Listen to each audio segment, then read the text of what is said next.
Oh, don't you hate when your marriage counseling summer camp on an isolated island is attacked by a six-headed shark? Not even sure what the craziest part of that sentence was, but I think I had a stroke reading it.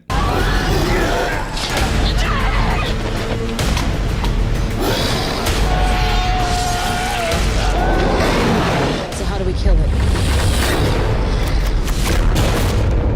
The best way to heal a marriage is to fight a shark with so many heads that it doesn't even vaguely resemble a goddamn shark anymore. Who decided that the best way to conjure another reason for a bunch of people to be on an isolated island where they can be attacked by a many-headed shark is a marriage counseling camp thing? Like, it just means every single character is a different type of brutally annoying. Six-Headed Shark Attack is the sort of film that has a guy jumping because he's being taken away by the shark, but he jumps before the shark reaches him. And it's not the fact that they make a mistake with the CGI there and that the shark is like, it's back here when he starts jumping to be like caught in its mouth. It's that whole shot is played in super slow motion, so you can really see just how early he jumps and how dumb it looks. Like, it's the kind of film that doesn't just make mistakes at the most basic levels of filmmaking, it amplifies them for some ungodly reason. It's awful, yeah. So you've got the few couples, I can't even think how many, like 4, and the guy who runs this place with his estranged wife. The irony already has my head spinning. It's the kind of film where there's a six-headed shark, but there's also a storm rolling in. And the six-headed shark's already eaten some of their friends when they were out in this raft thing, so they make it back to the beach. Now they're safe. The storm's coming in. Oh no.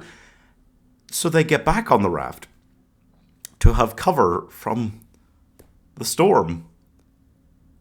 And then most of them get eaten by the six-headed shark before they get off the raft. The dark net is a bunch of hoga pocus. It's bogus hogus nogus. What sort of situation would require a person to say that line? Not the one in which he said it. He just came out with that at the most random time.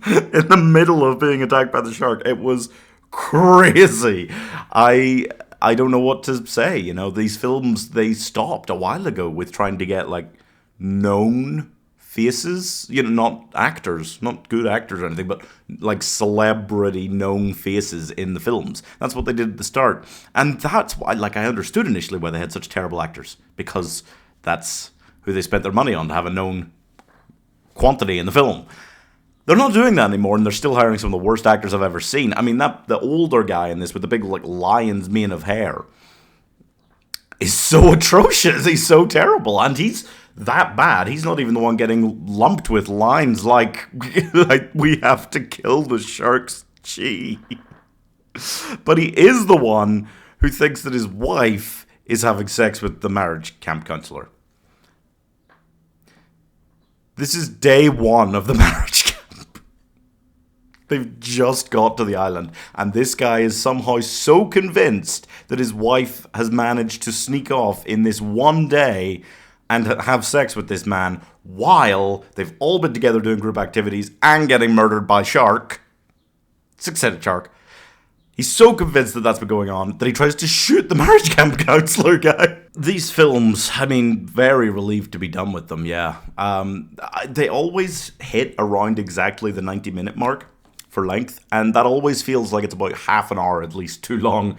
Like, seriously, for what the plot is, because it gets always in the middle. Every time I can see it coming. It gets so meandering and boring. The ridiculousness of it being a huge, many-headed shark just fades away, and it ends up mostly just being people arguing and bitching at each other while just standing around. So I struggle with these films to tell which one is really the worst. I don't think it is this one. Honestly, I think Two-Headed Shark Attack, the first one in this franchise, was probably as bad as it gets, yeah.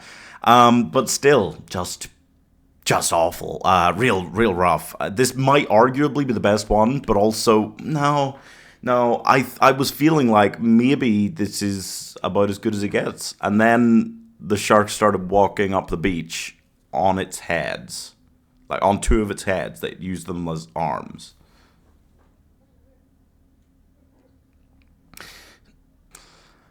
Anyway, I'm so done with this. Very frustrated that the guy who's got the, super problem with his wife, assuming that she's sleeping on him, arguing with her about whether she's cheating on him while they're being chased by a six-headed shark. He lasts all the way until the finale, and that was really grim for me. He had the ultimate level of insecurity. Although there are 6 shark heads now, so these writers are clearly trying to compensate for something. I'm giving Crab Shark. Just walks around on its head like a crab. 1 star. I don't know if I've just got more used to these films over time, but I feel like they get better each time. It's a shame that they stopped with 6. By 9-headed Shark Attack, they might have had something here, you know? But yeah, for being like the worst franchise ever, at least they finished on as close to a high as they're ever going to get.